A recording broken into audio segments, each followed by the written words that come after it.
as men, we have to let go and lose ourselves in order to put it all back together. Young men don't have an opportunity to prove themselves like they had in the past. Yeah, just Call of Duty, Fortnite. That's what. That's right. how they You prove went into the service. Yeah. You know, like we have to. And we just interviewed somebody, and I can't remember who it was at the moment, but we discussed this idea that if young men don't have that challenge in front of them, that coming of age moment, that task that loses themselves so they can find themselves, they will create it in their lives, and it may be too destructive for them to get out of. Yes. I also believe that you have to lose yourself to find yourself, and there's many ways of losing yourself. You can lose yourself to drugs. You can lose yourself to gambling. You can lose yourself, like David Gaga, into running, into physical challenges. But as men, we have to let go and lose ourselves in order to put it all back together. Once we're back together, we're bigger, badder, better, smarter, faster than ever. But that has to happen. And you can choose what that is. There's young men who lose themselves in gaming. Yeah. Right? And they have to crawl out of that. Luckily, I'm Gen X. I'm 49. So video games were always lame for me. They sucked back then. Yeah. And I was well into playing music and chasing girls around. And I was like, I'm out. Yeah. You know, there's other things that I want to be doing. But I can't understand what it is like to lose yourself in this virtual world that these, not only are they lost in, they're congregating in, and they're creating lives inside of that. Yeah.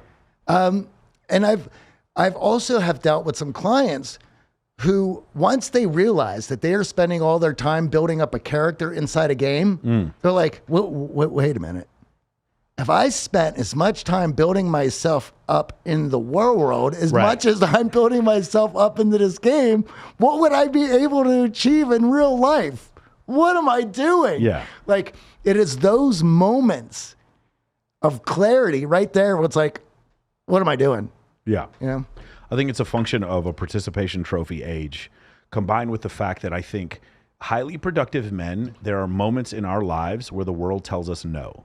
Yeah. And I think, and this, by the way, this is for, you see sometimes where a person, a kid, 18 years old, he gets drafted in the first round of the NBA, and no one ever told him no, and they don't adjust very well sometimes. Mm-hmm. You'll see that for a very young Kobe Bryant or a Kyrie Irving who thinks the earth is flat. You see this like lack of, because there was no accountability. Mm-hmm. You'll also see it often with very attractive women, where it's one of these things where it's like again, a lot of women out there are going to get really angry when I say this.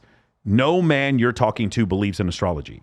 He just believes he needs to say this to have sexual intercourse with you.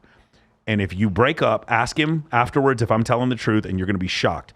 We don't believe in that shit. That is something, because we understand as men, I didn't get rich because of fate. I got rich because I worked harder than the other guy, right? So as a man, I can choose, like every day, I'm like, hey man, I want to buy that Bugatti. I don't have enough money for it. The world told me no. I want to date that girl. She's not interested in you. The world told me no.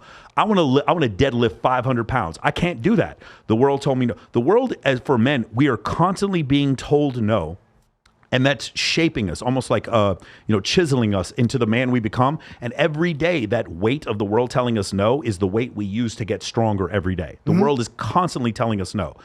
What happens, though, is with the participation trophy era, or the what they call helicopter parents, is that you don't have the world consistently telling you no. It was just as valuable for me to get kicked in the head in martial arts, or me to get blown up on a trap play when I played fucking defensive tackle in football, than it was for me to win. And that's the thing that I think is a loss for a lot of people.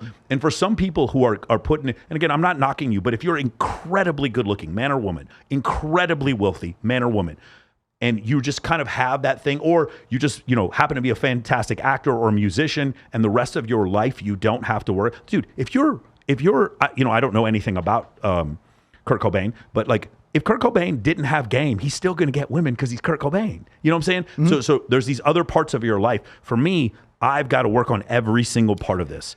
And for a lot of people, they didn't have to do that. And then when the phone came out, one of the things that happened, or the Facebook app on the iPhone in '08.